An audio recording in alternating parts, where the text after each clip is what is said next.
Most people think that if they have a will, their family will avoid the courts. That's not true.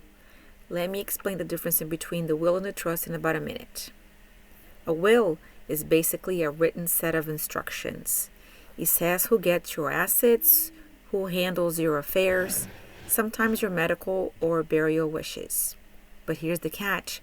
Even if you have a will, when you pass away, your estate usually has to go through probate.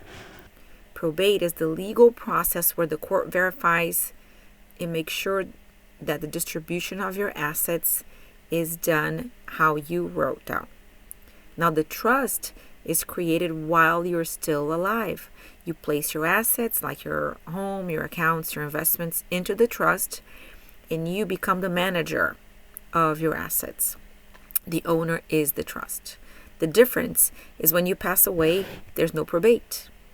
The person that you named as your successor trustee or your next in line manager steps in and follows the instructions you already created. Here's an example to make it simple. Imagine that you own a house and the title of the house is in your name.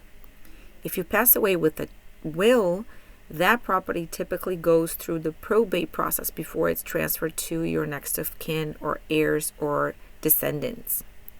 But if the house is inside of a trust, the trust already owns it. So the successor trustee can step in and immediately carry on your wishes. There's no court processes, there's no delays, there's no cost. So the easiest way to remember is this. A will tells the court what you want. The trust allows your family to avoid the court entirely. If you own real estate or financial assets, you need to set that up while you are alive and you can make decisions. And that can make a huge difference for the people that you leave behind.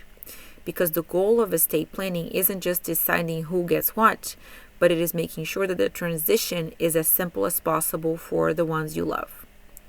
If you'd like to learn more, whether a will or a trust makes sense for you, click the link below and get in touch. We'll be happy to walk you through the options and help you decide which is best for you and for your family.